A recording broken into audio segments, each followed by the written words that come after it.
अस्सलामुअलैकुम दोस्तों, आज इस वीडियो में हम बात करेंगे कि जिन भाइयों की गंदम इस तरह खड़ी हुई है, तीला तीला अलग-अलग होकर खड़ी हुई है, उसने ट्रिलिंग नहीं फुल की, यानी कि शगुफ़ा साजी भी नहीं की और जिस तरह अच्छी गंदम होती है उस तरह वो नहीं खड़ी।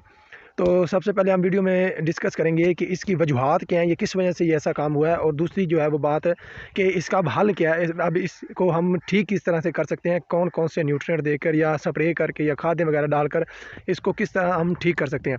तो ये मेरा वीडियो बनाने का मकसद है, यही है कि आप लोग भी जानते हैं कि गंदम का रेट 4500 5000 चल रहा है, तो हर बंदे की ज़रूरत है गंदम, ठीक है ना। अगर ये भी नहीं होगी सही तरीके से तो फिर जो है वो छोटे किसान जो है वो बिल्कुल जो है वो घाटे में चले जाएंगे, उनके लिए बहुत ज़्यादा नुकसान की ये बात है। तो आज इंशाल्लाह मैं इस वीडियो में पूरा आपको एक शुरुआत से लेकर आखिर तक आपको समझा कर जाऊँगा कि किस तरह हम इसको ठीक कर सकते हैं, और इंशाल्लाह आप ठीक भी करेंगे। मैं खुद एक किसान हूँ, ये मेरी अपनी गंदम का ये हाल है, तकरीबन 1.5 एकड़ मेरा इसी तरीके से है। इसकी वजूहत भी मैं आपको बताऊँगा और आप इसको ठीक किस तरह कर सकते हैं। तो सबसे पहले मैं बता दूं कि ये इसकी वजूहात क्या हैं। सबसे पहली वजह यह है कि जब भी हम गंदम बीजते हैं, ये मेरा जो 3 एकड़ है इसमें जो मैंने पहले मुंजी काश्त की हुई थी, मुंजी के बाद जब हम गंदम लगाते हैं तो गंदम के लिए जो है वो वत्तर होना, जो वत्तर पे काश्त करते हैं उनको पता है कि वत्तर होना ज़रूरी है। लेकिन मुंजी वाली ज़मीन में वत्तर जो है वो काफ़ी ज़्यादा हद तक होता है। हमने जो गलती की वो ये कि पहले रूटर लगाया ज़मीन को, उसके बाद जो है वो बीज डालकर ऊपर हलों की सी लगाकर सुहागे के साथ हमने ज़मीन को बंद कर दिया। अब ये हमने गलती की, उसकी वजह यह है कि ज़्यादा वत्तर होने की वजह से जो बड़े-बड़े जो है वो आपको कह सकते हैं कि रोड़े जो है वो पीछे रह गए। अब जो उनके नीचे बीज आ गया वो तो ज़ाया हो गया, और बाकी बाद में जो विरली-विरली जो है वो एक-एक तीला जो है गंदम बनी। अब उस वक्त हमने क्या करना था कि पहले रूटर की सींग लगा कर, क्योंकि ऊपर से मौसम भी जा रहा होता है गंदम की काश्त का, और वत्तर जो है वो खुशक भी नहीं हो रहा होता है, ज़्यादा वत्तर होता है मुंजी वाली ज़मीन में, तो ऊपर जो है वो एक रूटर की सींग लगा देते तो उसकी वजह से जो है ज़मीन जो है वो बरीक बरीक हो जानी थी और पूरी जो है वो उगाव हो जाना था गंदम का।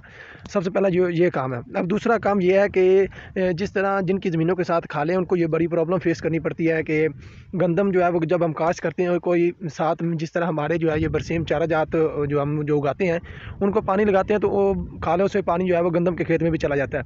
उसकी वजह से अगेता पानी जो है वो गंदम को बहुत ज़्यादा नुकसान करता है। गंदम जो है वो पीली जर्द हो जाती है और उसका जो फोटोसिंथेसिस का अमल भी रुक जाता है, खुराक बनाना बंद कर देती है, और ज़मीन भी सख्त हो जाती है, और जो उसकी शगुफ़ा साजी है या फिर उसकी जड़ों का जो फैलना होता है वो सब कुछ रुक जाता है। इस वजह से भी गंदम जो हमारी इस तरह की कंडीशन हो जाती है। ये अब 2 वजूहत मैंने आपको बताई है कि एक ज़मीन का अच्छी तरीके से तैयार ना होना, और दूसरा जो है वो पानी का जल्दी से खेत में चला जाना। अब इसका हल क्या है? हल मैं आप लोगों को बता दूं, मैंने इसमें एक बोरी डीएपी और यूरिया जो है वो फ्लड की थी, लगाई थी। फ्लड नहीं की थी, केरा किया था पहले पानी पे।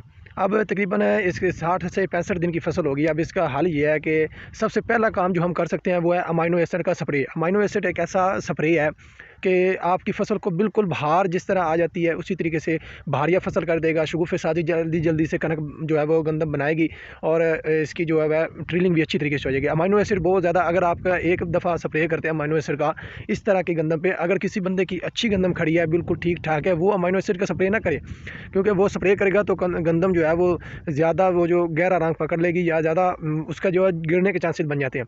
तो जिनकी गंदम गंदम जो है वो इस तरह है जिस तरह मेरी आप देख रहे हैं, तो इस पर आप एक दफ़ा अमाइनो एसिड का स्प्रे करके देखिए, इंशाल्लाह आपको बेहतरीन नतीजे मिलेंगे।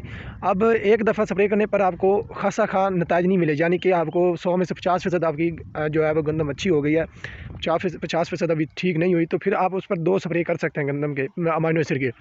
अब प्रॉब्लम जो मेरे साथ ये आ रही है कि मैंने अभी तक अमाइनो एसिड का स्प्रे क्यों नहीं किया। अब मैं आपको कंडीशन दिखाऊं तो मौसम की जो है वो इस तरह है कि नमी इतनी ज़्यादा है कि रात को इतनी नमी पड़ती है, जिस तरह सुबह उठकर देखें तो बारिश हुई होती है, तो फिर उसका जो है वो फ़ायदा नहीं होगा, क्योंकि अगर स्प्रे पत्तों पर नहीं रहेगी, पत्ते जज़ब नहीं करेंगे, खुराक किस तरह जाएगी उसके अंदर। तो ये स्प्रे अमाइनो एसिड एक स्प्रे है, नीचे से देने वाला न्यूट्रिएंट नहीं है, इस वजह से अब मैं स्प्रे नहीं कर पा रहा। अब दूसरी एहतियाती तदबीर जो मैंने की है वो ये है कि मैंने इसको जो भी ये 1.5 एकड़ का जो है वो खत्ता है, इसमें मैंने सोना यूरिया डाल दिया, दोबारा केरा कर दिया, क्योंकि अब दूसरा पानी भी अब जो ज़मीन वत्तर पे नहीं आ रही, दूसरा पानी किस तरह लगा सकते हैं।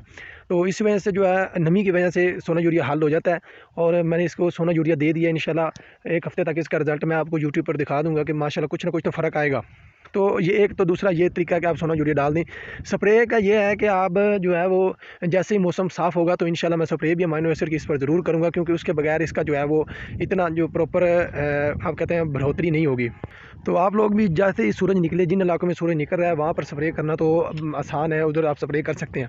अब तीसरी जो एहतियाती तदबीर है वो ये है कि गंदम जो है अब 1 माह मुकम्मल हो चुका है, सूरज नहीं निकला, तो गंदम को अब धूप की बिल्कुल सख्त ज़रूरत महसूस हो रही है, क्योंकि अब रस्ट का भी गंदम पर हमला होना शुरू हो गया, क्योंकि मुसलसल नमी की वजह से पत्ते जो हैं वो झुलस जाते हैं, पत्तियों का रंग पीला हो जाता है, ऊपर से कोंपलें एक तो जर्द हो रही थी, वो तो मसला पहले था। अब रस्ट का मसला ये है कि पत्ते के ऊपर जो है वो जिस तरह रोड़ियाँ निकल आती हैं, वो मसला भी गंदम में जो है वो देखने को मिल रहा है। तो ये बहुत मसला आ रहा है। अब अल्लाह से दुआ है कि सूरज निकल आए तो तब भी ये जो मसला हल हो सकता है, वरना रस्ट का जिन इलाकों में रस्ट का ज़्यादा हमला हो रहा है वो उनके लिए एहतियाती स्प्रे भी करें, एहतियाती स्प्रे लाजमन करें, क्योंकि अगर वो नहीं करेंगे तो पत्ते जो है ख़राब हो जाएंगे, और सूरज निकलने से पहले जब पत्ते ही ख़राब हो गए तो सोलर प्लेटें जो है वो पत्ते होते हैं, तो इनका जो है वो खुराक बनाने वाला अमल फिर ख़राब हो जाएगा।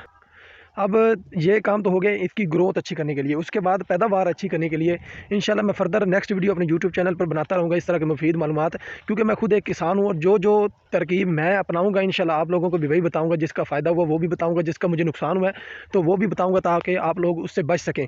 ये मेरी जो है कुछ है, ये जो खाले के साथ है वो ज़्यादा इस तरह ख़राब है, उसका मकसद यही कि इसमें पानी आ गया था, और बाकी कुछ जगहों पर ठीक ठाक कनक जो है वो गंदम खड़ी हुई है। तो ये मैंने आपको पहले बता दीजिए, देखें ये फिर बिल्कुल ठीक ठाक खड़ी हुई, 60 से 65 दिन हो गए हैं। अब जो है वो धूप जैसे निकलेगी तो इंशाल्लाह गंदम पर अमाइनो एसिड का स्प्रे भी करेंगे, उसके बाद आपको उसके नताज भी दिखाऊंगा कि अमाइनो एसिड का स्प्रे करने के बाद गंदम में किस कदर जो है वो शगुफ़ा साजी की है, किस तरह उसकी जड़ों ने मजबूती पकड़ी है। तो इंशाल्लाह आप अगर मेरे चैनल पर नए हैं तो चैनल को सब्सक्राइब करके रखें, ताकि इस तरह की अच्छी अच्छी वीडियो आप तक पहुँचती रहें। वीडियो देखने का बहुत शुक्रिया। आज के लिए दें इजाज़त। ओके, अल्लाह।